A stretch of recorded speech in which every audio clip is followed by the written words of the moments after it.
1980년대 아파트랑 2020년대 아파트. 겉으로 보면 비슷비슷해 보이죠. 하지만 사실 이 둘은요, 거의 다른 종이라고 불러도 될 정도입니다. 지난 40년 동안 아파트는 그냥 겉모습만 세련되게 바뀐 게 아니라 그 속까지 완전히 다른 존재로 진화했거든요. 오늘 그 근본적인 차이가 대체 뭔지 속속들이 파헤쳐 보겠습니다. 여러분은 옛날 아파트와 요즘 아파트의 진짜 차이가 뭐라고 생각하세요? 단순히 시간이 흘러서 낡고 새롭고 그런 문제일까요? 오늘 눈에 보이지 않는 그 속을 제대로 한번 들여다보겠습니다. 사실 이 슬라이드 한 장이 오늘 이야기의 핵심입니다. 1980년대 목표가 일단 빨리 많이 짓자는 신속한 공급이었다면 2020년대는 안전하고 편안한 삶 그 자체를 목표로 하죠. 그러니까 단순히 잠자는 공간을 만드는 것에서 우리 삶의 질을 높이는 공간을 만드는 걸로 아파트를 짓는 철학 자체가 완전히 바뀐 거예요.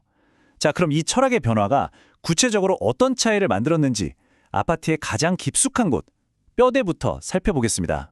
첫 번째 파트입니다. 바로 아파트의 뼈대. 우리 눈에는 잘 보이지 않지만 우리 가족의 안전을 지탱하는 가장 핵심적인 구조에 대한 이야기죠. 1980년대 아파트는요, 그냥 무너지지 않고 서 있는 것에만 집중했어요.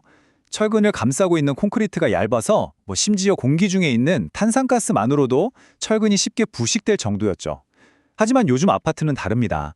애초에 설계 단계부터 염분이나 얼었다 녹는 거나 탄산화 같은 외부 공격을 철저하게 막아내도록 말 그대로 오래 버티도록 만듭니다. 그 결과가 바로 이 엄청난 기대 수명의 차이로 나타납니다. 와, 보세요. 한 세대, 한 30년 정도 살면 재건축을 고민해야 했던 과거와 달리 이제는 우리 손자 세대까지 물려줄 수 있는 100년 주택을 목표로 짓는다는 거죠.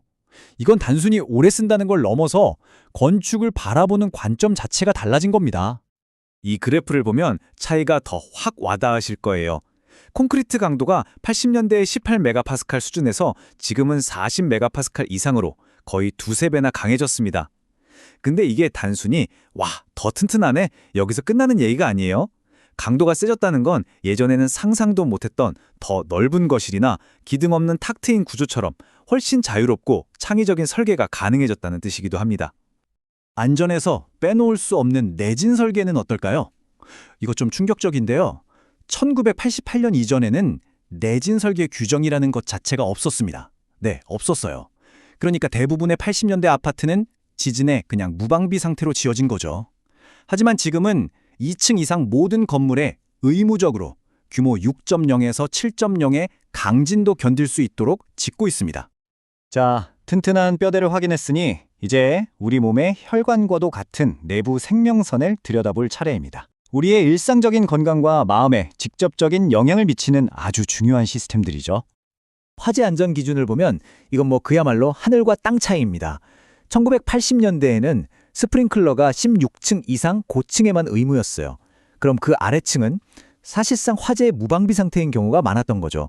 하지만 지금은요, 층수 상관없이 모든 층, 모든 세대에 스프링클러를 설치해야 합니다. 일부를 위한 안전이 아니라 모두를 위한 안전으로 개념이 바뀐 겁니다. 근데 스프링클러가 전부가 아닙니다. 요즘 아파트는 불이 났을 때 살아남기 위한 다중 방어 시스템을 갖추고 있어요. 세대 안에 방화문으로 된 대피 공간이 따로 있고요. 발코니를 통해 아래층으로 탈출하는 하향식 피난구도 있죠.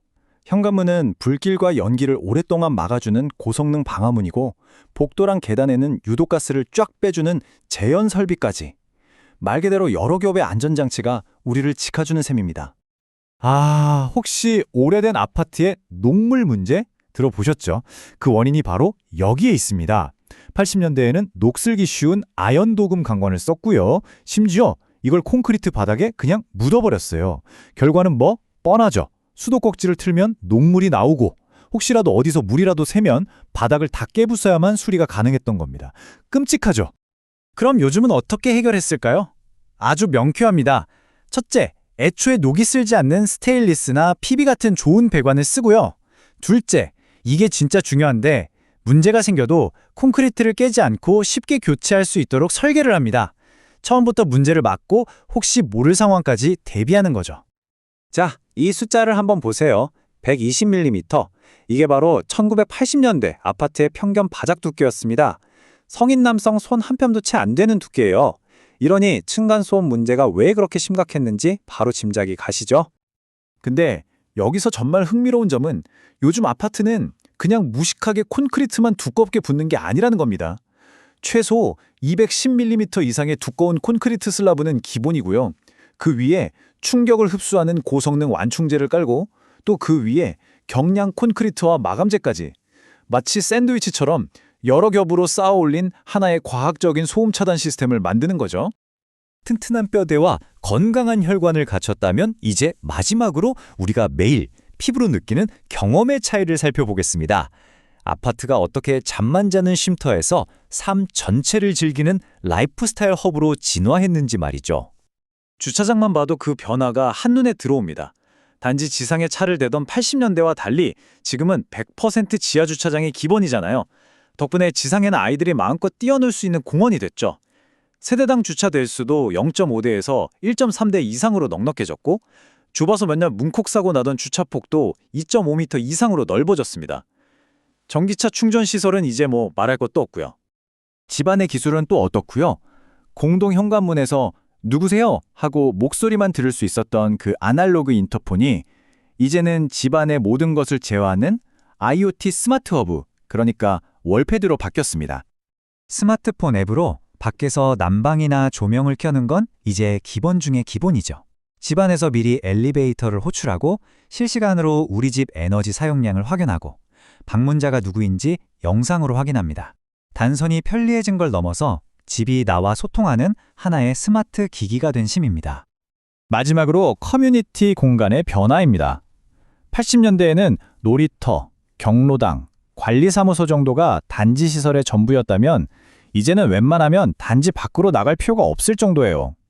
피트니스 센터, 골프 연습장, 독서실, 카페까지.